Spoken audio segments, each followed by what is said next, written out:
Welcome to Geetha CC சமையல். இன்றைக்கி நம்ம எல்லாருக்குமே ரொம்ப பிடிச்ச பாவ் பாஜி வீட்லேயே எவ்வளோ ஈஸியாக செய்யலான்றதை பார்க்கலாம். வாங்க வீடியோக்குள்ளே போகலாம். அதுக்கு ஃபஸ்ட்டு ஒரு ப்ரெஷர் குக்கரில் நான் காய்கறியை வேக வச்சு எடுத்துக்க போகிறேன். கேரட் அரை கப், பொடியாக நறுக்கியது.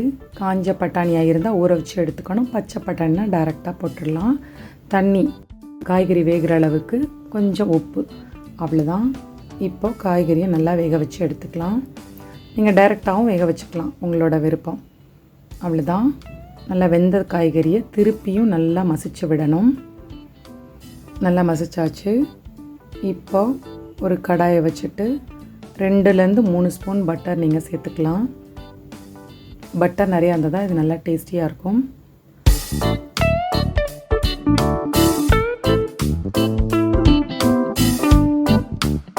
அரை ஸ்பூன் ஜீரகம் சேர்க்க போகிறேன். ஜீரகம் நல்லா பொரிஞ்ச உடனே இப்போது ஒரு பெரிய சைஸ் வெங்காயத்தை கட் பண்ணி சேர்த்துக்கலாம்.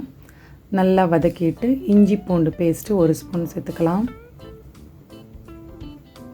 வெங்காயம் கொஞ்சம் கலர் மாறினோடனே 1 ஸ்பூன் மஞ்சள் தூள், 1 ஸ்பூன் கரம் மசாலா, 1 ஸ்பூன் ஜீரகப்பொடி,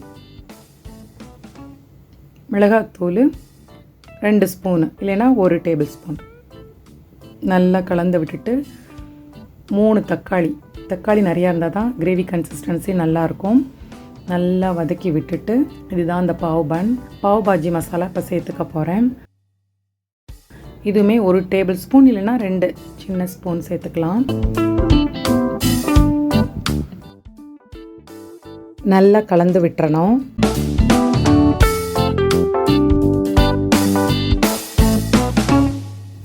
குடமிளகா நான் ஒரு 1/4 கப் சேர்த்துக்கிறேன்.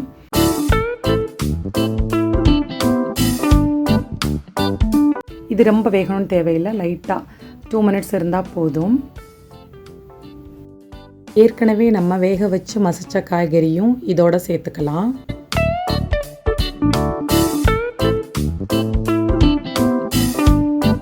இதோட நான் 3 உருளைக்கிழங்கு நல்லா வேக வச்சு மசித்து எடுத்திருக்கேன், அதையும் சேர்த்தாச்சு.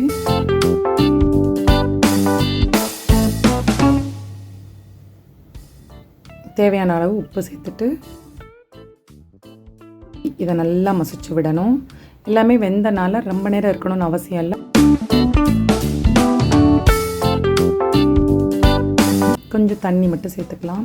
அவ்வளோதான், ஆல்மோஸ்ட் ரெடி ஆகிடுச்சு.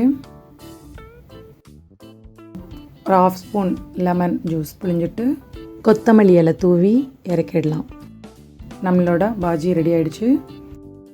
பாவ் எப்படி ரெடி பண்ணுறதுன்றதை பார்க்கலாம். இதுக்கு ஒரு தோசை தவாவை ஹீட் பண்ணிவிட்டு 1 ஸ்பூன் பட்டர் சேர்த்துட்டு நல்லா ஸ்ப்ரெட் பண்ணி விட்டுலாம். பாவ் பன் டிபார்ட்மெண்ட் ஸ்டோர்லேயே கிடைக்கும், அதான் வாங்கியிருக்கேன். மசாலா சேர்த்துட்டு பாவ் பண்ணை ஹாஃபாக கட் பண்ணிவிட்டு இப்போ 2 பக்கமும் நல்லா டோஸ்ட் பண்ணி எடுத்துடலாம். மசாலா இதில் போடுறதுனால இன்னும் நல்லா டேஸ்ட்டாக இருக்கும். நம்ம வெறும் பட்டர் போடுறத விட இது நல்லாயிருக்கும்.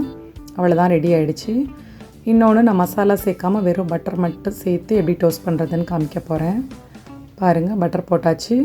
இப்போ பன்னை வச்சுட்டு நல்லா ஸ்ப்ரெட் பண்ணிவிட்டு 1 மினிட்க்கு அப்புறம் இந்த பக்கம் திருப்பி விட்டுடலாம். நல்லா டோஸ்ட் ஆகிடுச்சு. நம்ம இப்போ பாவ் பாஜியை சர்வ் பண்ணிடலாம். அவ்வளோதான், நம்மளோட சுலபமான சுவையான பாவ் பாஜி ரெடி.